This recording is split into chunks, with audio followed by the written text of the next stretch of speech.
So hello there, this is Nick Williams and I'm chatting here with Beverley Glick. Hi Beverley, how are you doing? Hi Nick, I'm doing very well, thank you. Good. Well, if you're looking at this page on my website, you're probably looking at the community, the Born to Lead community and what I'm saying about it, and a few other people have said things about it. But I thought what might really bring it to life for you is to have a conversation, or I'm going to have a conversation with Beverley, who, as a living, breathing member of the community for the last couple of years, can really tell you about her experience of being part of it. So thank you for taking the time to do this, Beverley. Really appreciate you doing it. My pleasure. So if you don't mind, kind of where were you in your life when you joined the community, when we set it up a couple of years ago? Yeah, well, that was in April 2012, I think. And I remember when it was announced that you were launching the community, and I just knew as soon as you described what the community was going to be about, that's what I was looking for. And so I was one of the first people to press yes on the day it launched. So I was in the first intake, if you like. And then when I turned up to the first meeting, I thought, yeah, my instinct was completely right about this. Here's a small group of like-minded people who are all, I just know, are going to really support each other here. I felt like I was really, like a lot of people, I was kind of on my own in what I was doing. I'd been a journalist for many years, but I really wanted to reinvent myself. I'd trained as a coach, and I really wanted to leave everything behind. I didn't want to do journalism anymore. I wanted to relaunch myself in the personal development field, and that was it. So I was here to be supported by all these wonderful people who were either going down a similar path to me or they were looking to do so. Yeah. So that's where I was. So just out of interest, had you been self-employed before, or had you always been employed? Well, I've been freelance. I've been a freelance journalist for some time. Yeah. But this was a completely new thing for me. I'd never thought of myself as a business person or an entrepreneur. So it was a big step for me to even join a community of business people. Yeah, well, I think my take is a lot of people don't see themselves as business people first in the community. We're people that are into our own self-leadership, our own growth, wanting to show up in the world and offer something to the world, and we just happen to run our own businesses while we're doing it. But business isn't kind of... No, it wasn't at the top of the list. No, it was very much that. Well, I want to see if I can do this thing for myself, whilst also getting support of other people who are going down a similar path. And that's certainly what I found there. Yeah. So, what's been your most kind of amazing experiences? Because I know you've had a number of them, and I didn't even realise it myself. Because, I think one of the things that always amazes me is we never know the impact that we're having on each other. We can say throwaway things to each other that can be life-changing. So I know I did a couple of things with you, and I don't think until you sent me your story that I really understood the impact. So would you just share some of the kind of key pivotal moments? Because really it's been a series of pivotal moments for you, hasn't it? It has, yes. The first pivotal moment was when, very early on in maybe the second or third meeting that I'd been to, and I was describing the fact that, I didn't want to do this journalism lark anymore, and I was just going to be a coach, and that was it. And you turned to me and said, so you've been a journalist for how long? 30 years? I said, yeah. So all of that, so you know how to write headlines, you know how to tell stories, you could maybe teach us how to do that? And I said, well, I suppose so, yeah. I'm not quite sure how I do it, but I guess so. And I suddenly thought, hang on a minute, I'm about to turn my back on this huge amount of experience and all of these skills that I've got. I must be crazy. I just hadn't even thought of that before. So that was the first turning point where I actually started to think, well, hang on a minute, he's got something here. And then the rest of the group started saying, well, yeah, we'd really like to know how to do that. Yeah. Thank you, because I see it as such a common thing. I know I've done it, and we all do it to some extent. It's like when we're looking to make a change, we think we have to jettison everything that's gone before. Yeah. We don't, something in us kind of blocks us to seeing the value of what we've already done and how we can take it forward, perhaps, to the next part of our journey.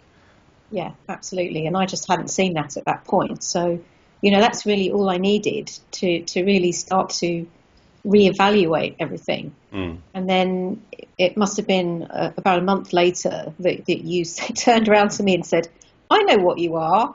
You're a story archaeologist. Yeah. And that stuck with me and it resonated, and that's what I call myself now. I help people dig into their life stories to find the gold that they can use in their businesses and in their lives. So that was another completely pivotal moment for me in terms of my professional development. But I guess one of the even bigger than that was again, it was only a couple of months into the community starting, was when I went through a very difficult time personally, and my husband announced that he'd changed his mind about wanting children. He's much younger than me, and that he was going to leave. And it was 3 days before I was scheduled to give my first talk to the community, which you had given me the opportunity to do. And I was in the position where I could have just said, I can't do this, and not done it. But instead I spoke to you about it and said, look, I told you what had happened, and I said, I'm not sure I can get through this. So could you, if I can't get through it, could you pick up? And by doing that, I gave myself a bit of a safety net. But I got up and I did it, and I got through it. And I think that was a huge turning point for me looking back, because I could have crumbled and not gone forward with what I really wanted to do, and let the sort of the personal pain stop me. And to me, that's true self-leadership, is that you showed up anyway. But I showed up anyway. That was a real turning point for me, because then when I did that, and then you said, oh, why don't you come back and do a longer session? And then that developed into, do you want to do a workshop with me? Yeah. And, now I can call myself a workshop leader. Yeah, we ran a workshop together a year or so ago, didn't we? And it's just been amazing. So I'm loving your specific story, and if I may expand it and say, well, what's general about this that I've actually learned, by you telling me your story of being involved with the community. And I think I hadn't quite understood, because I've designed something to work in ways that I'm kind of consciously aware of. But what I realized is when you bring anybody together, there's going to be magic, there's going to be synchronicities, there's going to be emergence that you can't plan for, but you can pretty much anticipate is going to happen.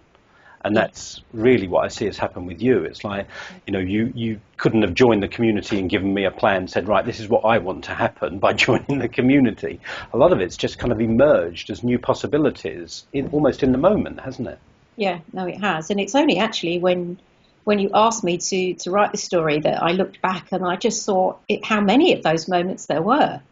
It's only when you look back and you think, wow, because obviously, we go through them moment to moment, but it's only when we reflect back that we see the cumulative effect of all of these moments and these baby steps that you've taken. And some of them actually were quite big steps, but at the time it was just a question of showing up and doing it. It was just, for me, it was life-saving. It was like, okay, I've just got to take action here, otherwise I'm going to slip into this black hole, and I just didn't want to do that. No. So I think, another amazing synchronicity was you inviting Sarah Lloyd-Hughes to come and do an evening at the community. Sarah Lloyd-Hughes, who, for anyone who doesn't know, is a public speaking trainer. She runs Ginger Training and Coaching.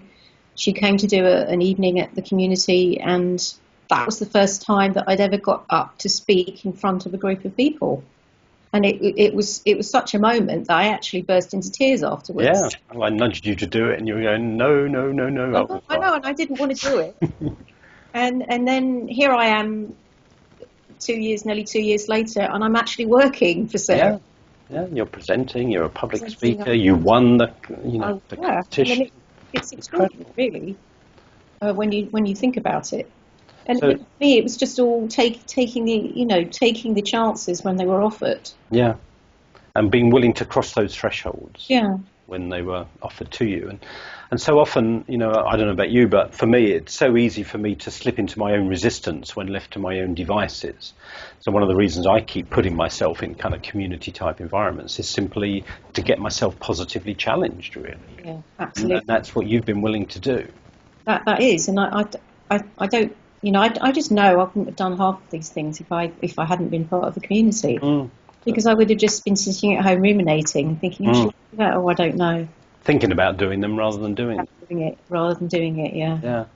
And just talk for a minute before we finish off about, one of the things I know you're passionate about, and I know it's been part of the community as well, is this idea of believing mirrors. That only in kind of community do we get to see each other, and do we get to see ourselves sometimes. Tell me why you're so passionate about that.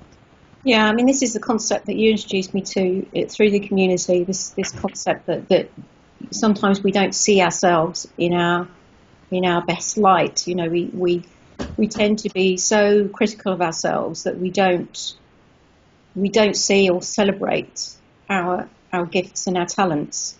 And the way that it's set up in the community is there's a very simple and elegant way of reflecting back to somebody what you're seeing in them. Mm. And I found that so touching and so helpful. I've still got all of the pieces of paper that people wrote on, and I will still go back and look at that from time to time and think, my God, that just was so valuable to me at a time when I really was struggling with my own self-worth. Yeah. Beautiful. Yeah, because I think there's those two levels. There's what we consciously tell ourselves about ourselves, and then there's what other people see about us. And when we put ourselves in environments where people see us more clearly and truly, it can be quite moving in a way, but it can also be very transformational for us. It's like, blimey, I'm just telling myself a story here. Yeah, it just completely busts your own stories. Yeah, definitely. Because you think, well, if these people are saying this about me, who am I to say it's not true? Yeah, if they can see it in me, how can I get to see it in myself? Yeah, exactly. Beautiful. So whether it's this community or any community, have you got a closing kind of tip or, a bit of encouragement or inspiration to anybody watching this who's knowing that they kind of need to break their own isolation so they can grow, amongst others more?